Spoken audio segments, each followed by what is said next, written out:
Diabetes is a condition that impairs the body's ability to process the blood glucose. The most common types of diabetes include type 1, type 2 and gestational diabetes. Now let's discuss the type 1 diabetes, also known as juvenile diabetes. It occurs when the body does not produce enough insulin. Now insulin is a hormone which is responsible for breaking down the sugar in the blood for use throughout the body.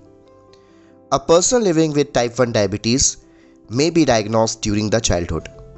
Person living with type 1 diabetes need to administer insulin on regular basis. Successfully managing blood sugar levels can help people living with type 1 diabetes avoid serious complications.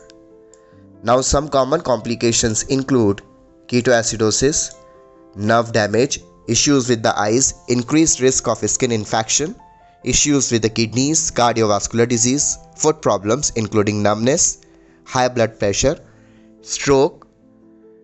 Now let's discuss type 2 diabetes. People with type 2 diabetes do not make or use insulin effectively. This is the most common type of diabetes and it has strong links with the obesity. A person living with type 2 diabetes may or may not need insulin. In many cases, medication along with changes in exercise and diet can help manage this condition. Anyone, including children and adults, can develop type 2 diabetes. The most common risk factors for type 2 diabetes include age 45 or older, overweight, family history. Now we will discuss gestational diabetes. Gestational diabetes occurs during pregnancy when an individual becomes less sensitive to the insulin. Individuals who are overweight going into their pregnancy have an elevated risk of developing this condition. Around 50% of the people with gestational diabetes can later develop type 2 diabetes. During pregnancy, individuals can take steps to manage this condition. These include staying active, monitoring the growth and development of the fetus, adjusting their diet, monitoring blood sugar levels. Gestational diabetes can increase a person's risk of developing high blood pressure during pregnancy. It can also cause premature birth, increased birth weight, blood sugar issues with the newborn, which typically clears within a few days. Increased risk of the baby developing type 2 diabetes later in the life also. Now what is this pre-diabetes? Pre-diabetes or borderline diabetes occurs when a person's blood sugar levels are elevated but not enough for a diagnosis of diabetes.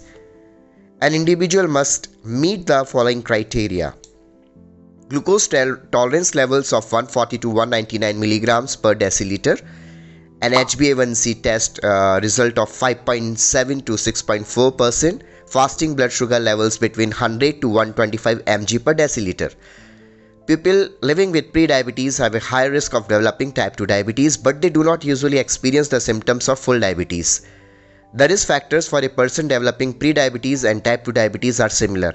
They include being overweight, a family history of diabetes, having a high HDL cholesterol level which is lower than 40 mg per deciliter of 50 mg per deciliter, a history of high blood pressure, having gestational diabetes, a history of polycystic ovarian syndrome, being more than 45 years of age and having a sedentary lifestyle. Now prevention. A person cannot prevent type 1 diabetes. However, people can take some effective steps to help to prevent type 2 diabetes, which include like maintaining a moderate weight, eating a balanced diet which is low in added sugars, saturated fats and processed foods. Exercising regularly can also help. While these steps can help, it is important to note that the people may still develop either type 2 or gestational diabetes. How insulin problems develop?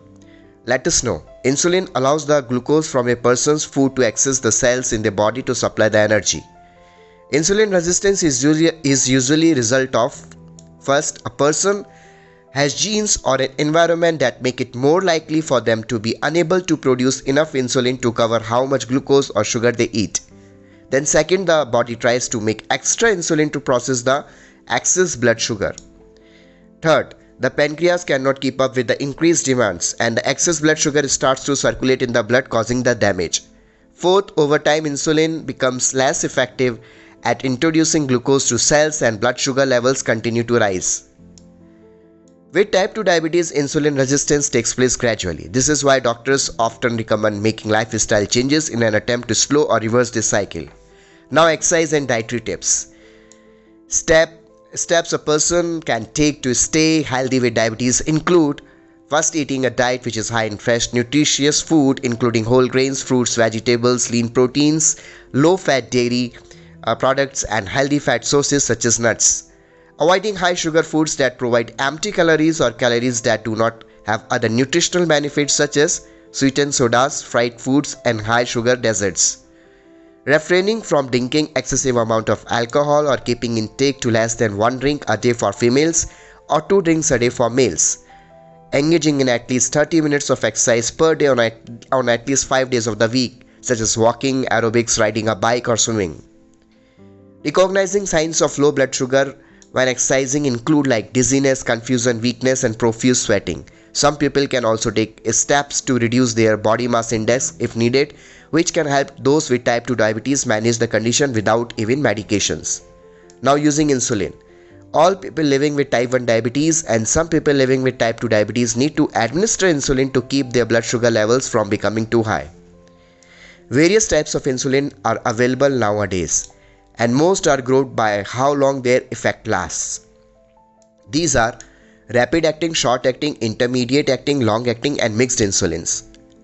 Some people will use long acting insulin to maintain consistently low blood sugar levels. Others may use short acting insulin or a combination of insulin types. Whatever the types, a person will usually check the blood sugar levels to determine how much insulin actually they do need. To check blood sugar levels, a person can use a blood glucose monitor, which involves pricking their skin or combination of a continuous blood glucose monitoring and skin pricks. A continuous glucose blood monitoring takes blood sugar readings regularly throughout the day. They can help a person make the adjustment to the medications.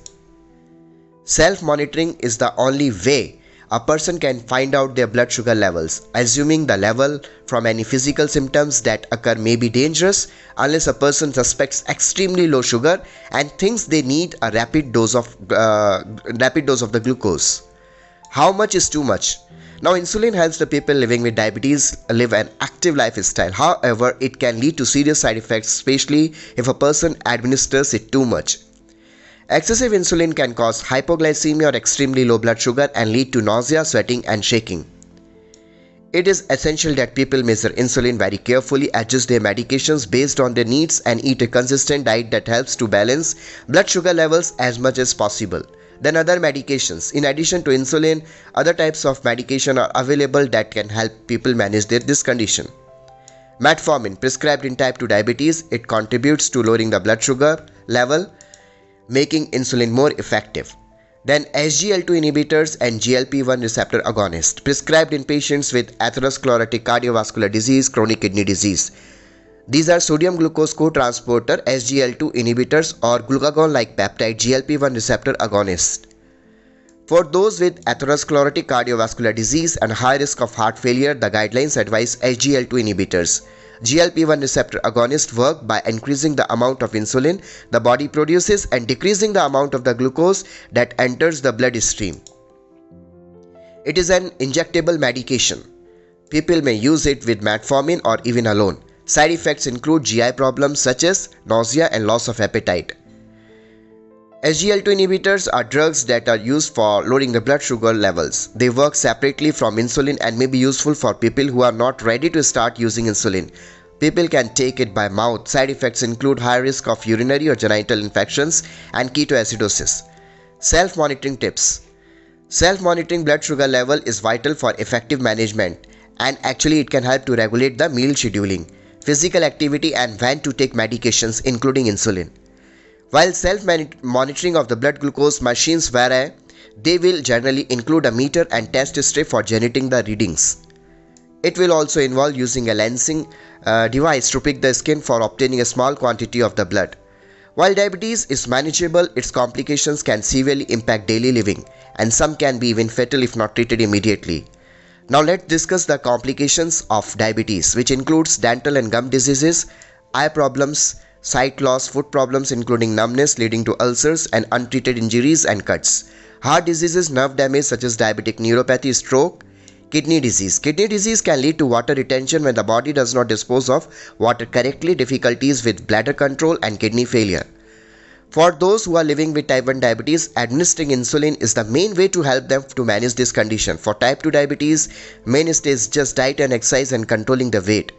The complications of diabetes can be severe, including kidney failure and stroke, so managing this condition is vital. So precaution is better than cure, friends. Regularly adopt healthy lifestyle and just be aware about your symptoms and talk to your doctor immediately if you feel that these symptoms are there in your body. So I just pray all you to be healthy, wealthy and prosperous in every sphere of life. Thanks for watching.